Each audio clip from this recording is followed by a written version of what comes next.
Okay, so what is a conic section? So it's called a conic section because you think of a cone, right? So like let's say this was a cone and you had a cone in front of you and you took a plane or a piece of paper and you sliced that cone in all different types of ways. So it's all the different types of sections that you would get if you were to slice that cone with that piece of paper or that plane, right? So if you were to cut it from this angle, you would get a parabola.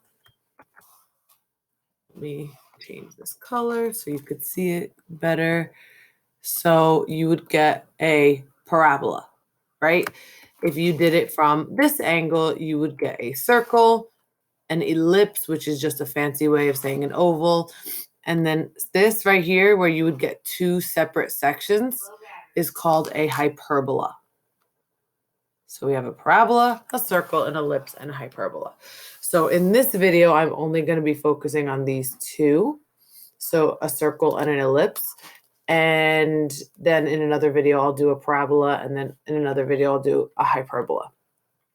So before we do that, I want to remind you guys how to complete the square because it's going to be really important for this. So if I want to complete the square here, I want to isolate my variables, right? So let me zoom in a little bit. I want to isolate my variables. So x squared and 12x. So I'm going to add this 5 over here. And so I get x squared plus 12x equals 5, right? And then I want to make room. And then I want to complete my square. So remember when we did quadratics and we did factoring, we want 12x plus x squared plus 12x plus something gives me x plus something squared, right? And the only way this would work is if we're dealing with half of 12. So this has to be a 6. And in order for that to be a 6, this has to be a 36. So you have to take the 12, you divide it by 2, and you get 6, and then you square that, and you get 36. And that 36 gets written here.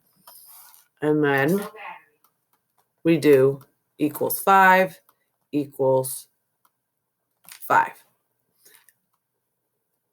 But the issue is that I added a 36 here, meaning I have to add a 36 here. So this actually wouldn't be a 5. It would be 5 plus 36, which is 41. And so my final answer is going to be x plus 6 squared equals 41. That is just completing the square. There's no instructions here, so it's just how to complete the square. So the key thing here is this part right here. If you add 36 on one side, you have to do it to the other side. So I would pause the video and try doing the next one. But I'm just going to continue it. So again, you want to isolate your variables. You also kind of would want your x squared to be positive. So I'm actually going to bring over this in the x squared instead of bringing the 10x over. So I'm going to bring over this x squared. So I want to group my variables. And I'm also going to subtract this 4 from here. So I bring all the constants over to one side. So I get 8 equals x squared plus 10x. And so to complete my square, I'm going to divide 10 by 2, which is 5, and I'm going to square it and get 25. So it's plus 25 plus 25. And so I get 8 plus 25, which is 33, equals x squared plus 10x plus 25. And this right here becomes x plus 5 squared. It'll always be this number that you get here, equals 33. So it's just a quick thing on how to complete the square. So let's go into ellipses. So this is the ellipse, the conic section, which we spoke about. And so the plane kind of cuts it at this weird angle, causing it to become an oval. And so this is what it would look like on a plane. So these are all the new vocabulary words that you're going to need to know. So the center is obviously just the center of the ellipse. Excuse me. So there's two axes here.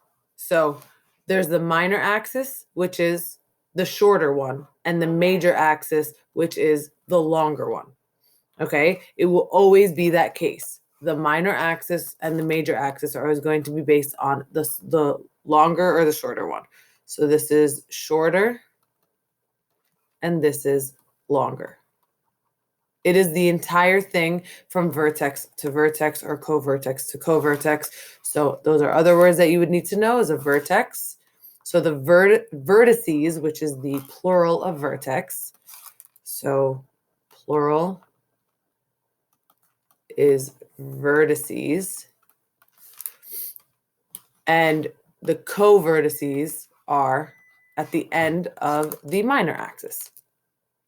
Okay, and then another two words are the two foci. So the plural of focus is foci or foci. Some people say different things. I say foci. I actually have no idea if that's correct or not.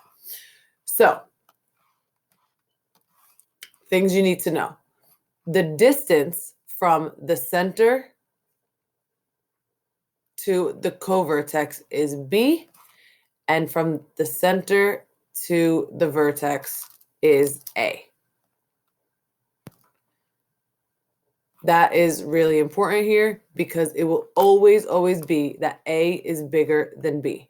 A is always going to be greater than B because it is going to be on the major axis, which again is longer than the minor axis.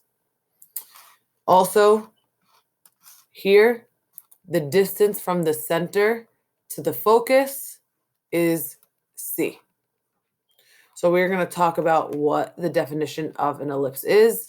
So here we go. So the definition is an ellipse is the set of all points in a plane that the sum of the distances from two fixed points called the foci, is constant. So I'm going to show you actually exactly what that means with a little diagram. So actually I have it here. So you'll notice here that there's an ellipse here. So my A value is 10 and my B value is 3.2. It doesn't really matter. So here is a point, a random point on the ellipse. And there's a distance from, this is one of the foci, and this is the other one. So focus and focus. You see those little points right there? Those are the foci. Now, you see here, this right here, L2 is the distance, 9.01 from the point to focus 2.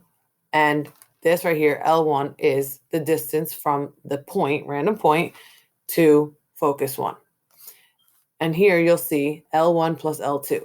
L1 plus L2. It's the sum of these two distances.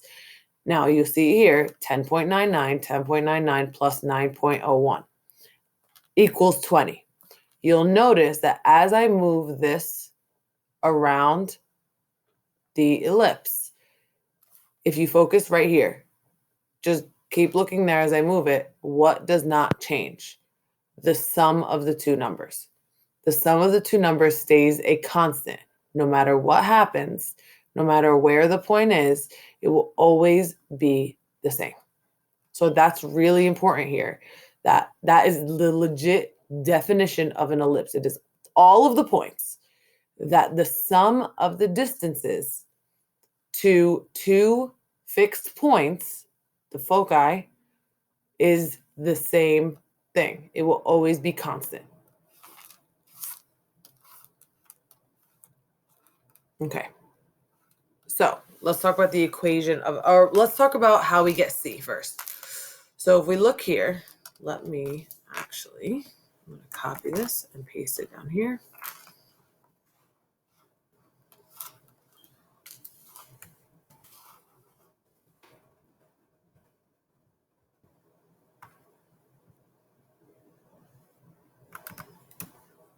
Put it right here.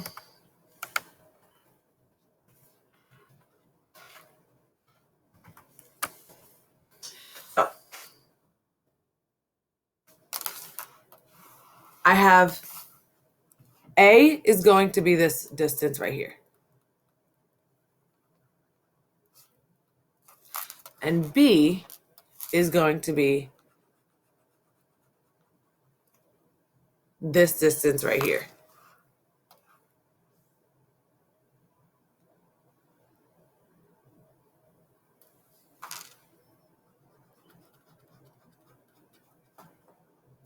So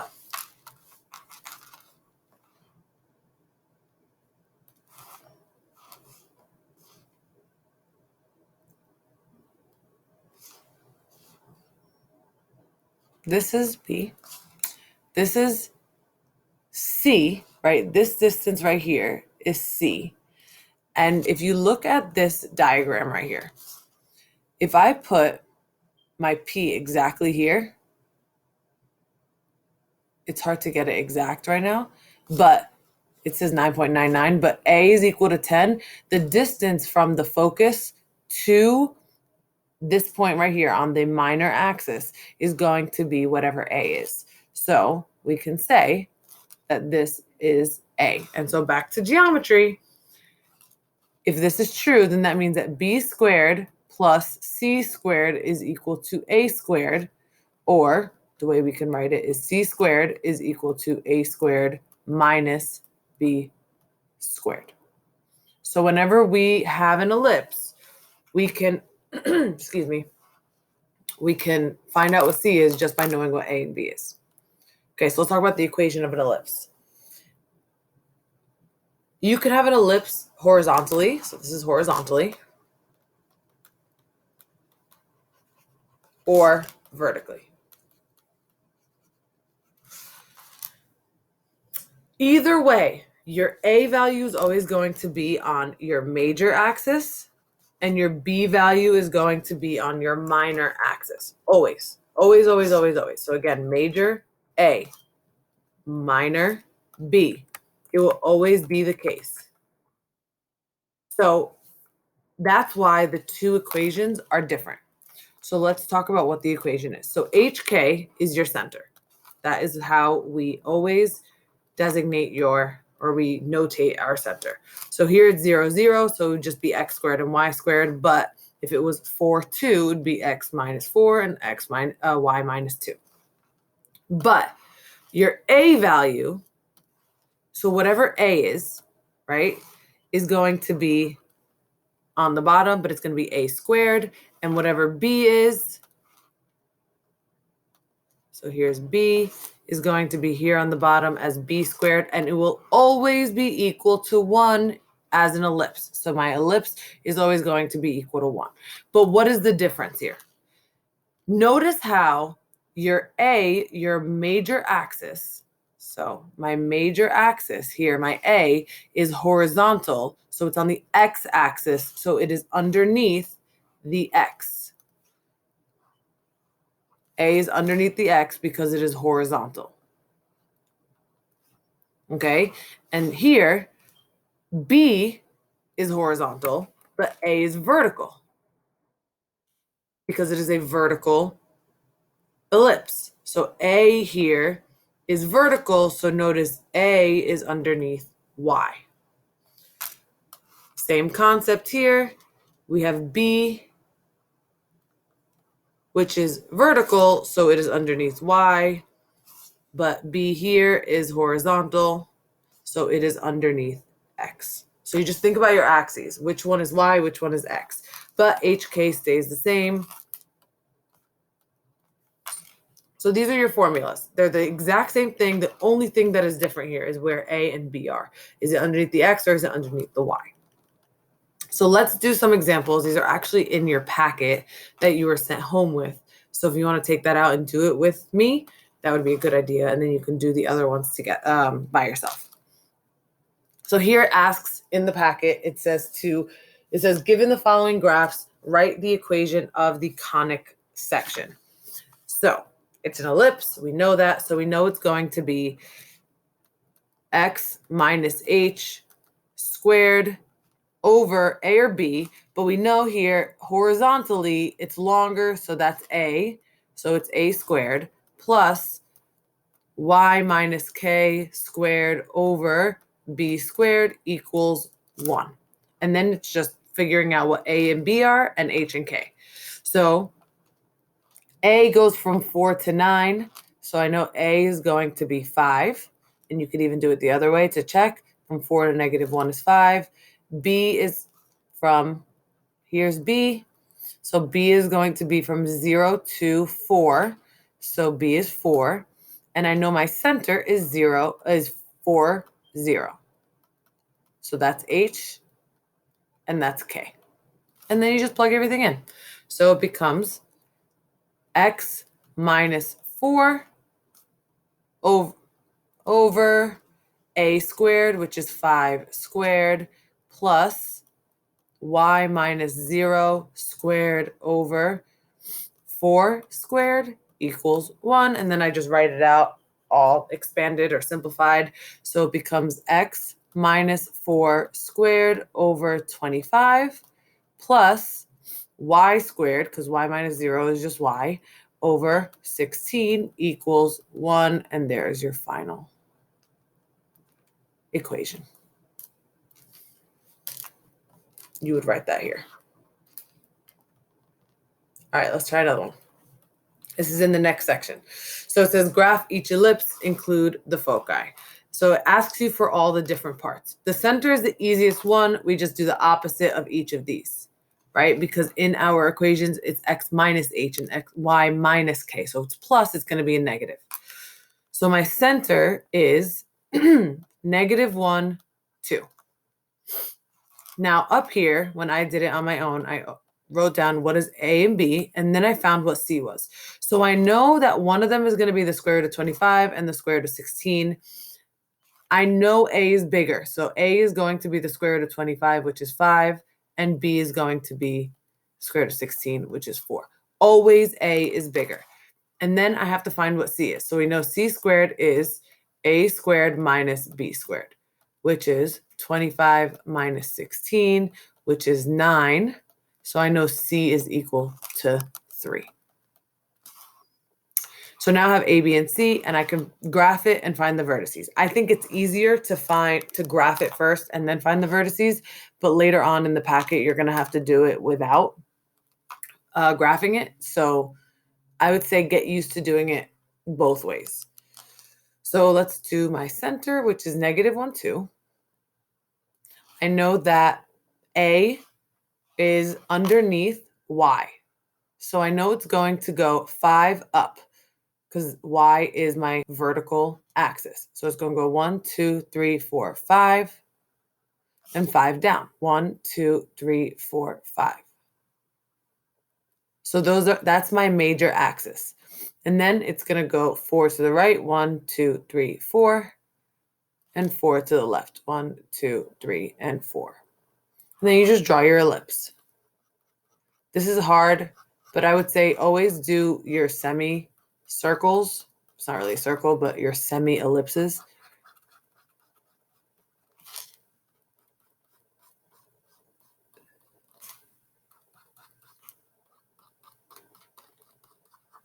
Okay, there it is. Now, my foci, so this is important here, is 3 units away from my center. But it's always going to be on your major axis. So it's going to go 1, 2, 3, and 1, 2, 3. So F1 and F2. And so there's everything. So now you just have to find all your different parts. So my vertices are on my major axis. So it's vertical. So it's -1. And then this goes 1, 2, 3, 4, 5, 6, 7, which again, I could just add 5 to 2 because I know it's going to be going up. And then if I want to do it that way, 2 minus 5 is -3. Here, I know that this is affecting my X. When I did it, I wrote Y and X next to these, so it helps me know which direction I'm going in and which variable it's going to affect. So this is going to be 3 and 2, and negative 5 and 2. Again, it shares that too.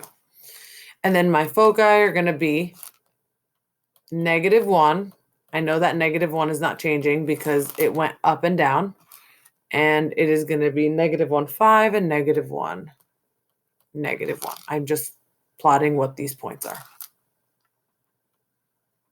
Okay, so these are different types of problems.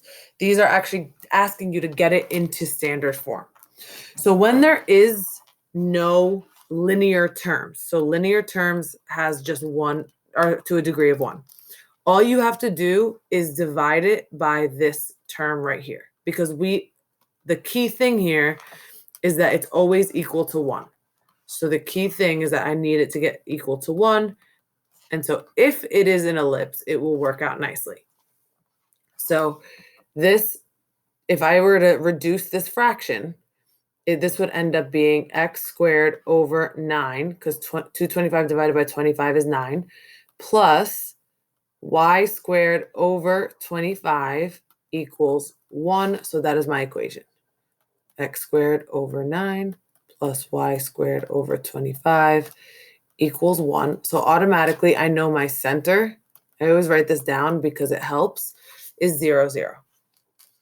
So then from there, I could find out what my vertices are, I could find out what my co-vertices are, and what my foci are. But I need to write down over here what A, B, and C are. So A, B, and C. So A is going to be the bigger of the square roots of these. So 25 is bigger than 9, so it's going to be 5. B is going to be 3. And then if I do C squared equals 25 minus 9, 25 minus 9 is 16. So C squared equals 16. So C equals 4. So now I have all 3 of these, and I can find all of these. But here's what I'm going to do. I'm going to say A is 5, but because it's underneath my y, I'm going to write y here, and I'm going to write x here. And this always goes in the same direction as my A because it's always on the major axis. So I'm going to write y here also. So that means that my vertices are going to have 2 of them, right? Always 2. My vertices, which are on my major axis, which is affected by A, are going to have the same x value. It's only moving in the y direction. So it's going to have the same x value. So 0 and 0 are not changing. And on the contrary here, these are going to have the same y value. And this always follows the same pattern as the vertices. So then this is going to go up 5 and down 5. Because it's 0 plus 5 and 0 minus 5. Same concept here. 3 and negative 3 and 4 and negative 4. It's always easy when the center's at 0, 0. Easier. I wouldn't say it's easy, but it's easier. And last thing on ellipses, and then I will post something separate on circles. So here it's a little bit more complicated, and this is where completing the square gets important. This is where we use it. So we have to first, I'm going to write it down here. First is to group all variables. So what that means is I'm going to take 4x squared and minus 8x and put it together.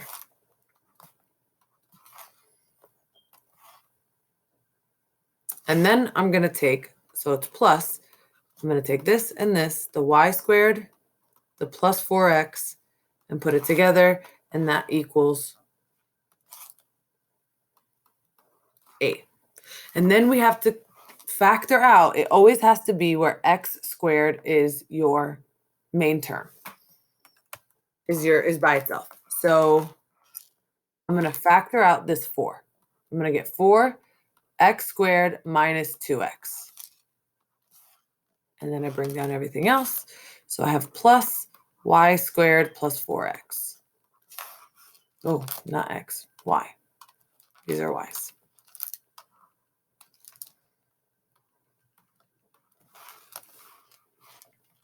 Equals 8.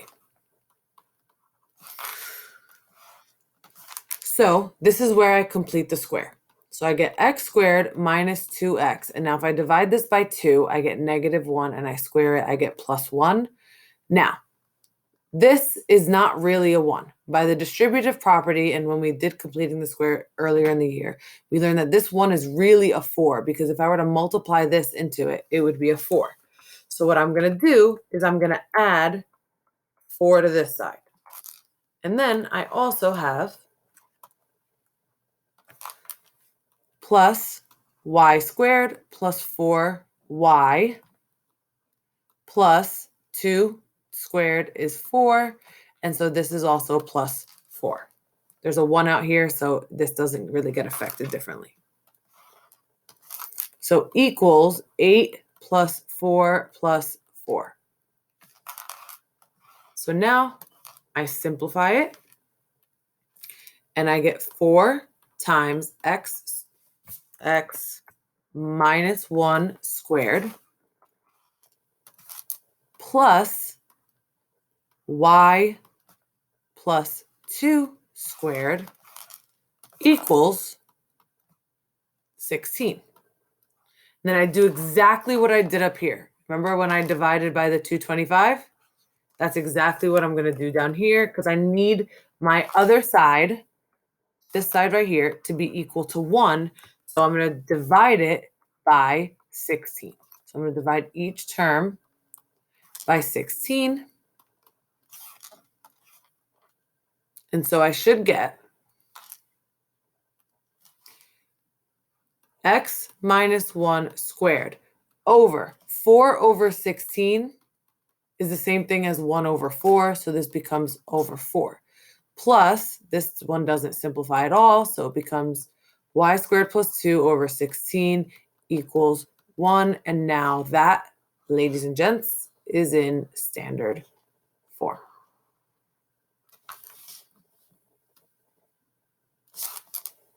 And so you get x minus 1 squared over 4 plus y plus 2 squared over 16 equals 1. I'm not going to go through each and every step with this. I'm just going to give you the answers. So I would encourage you to do it on your own without looking at the answers. But what you do need to know is my center is 1, -2. A is equal to 4, B is equal to 2, and C is equal to, now C will not always be a whole number, an integer. So this is the square root of 12, which is approximately 3.5. And so you do everything based on this number when you get to the foci. And so my vertices are 1, 2, and 1, -6. My covertices are 3, -2, -1, -2, and my foci are 1, 5.5, and 1, -1.5. Be sure to like and subscribe to my channel.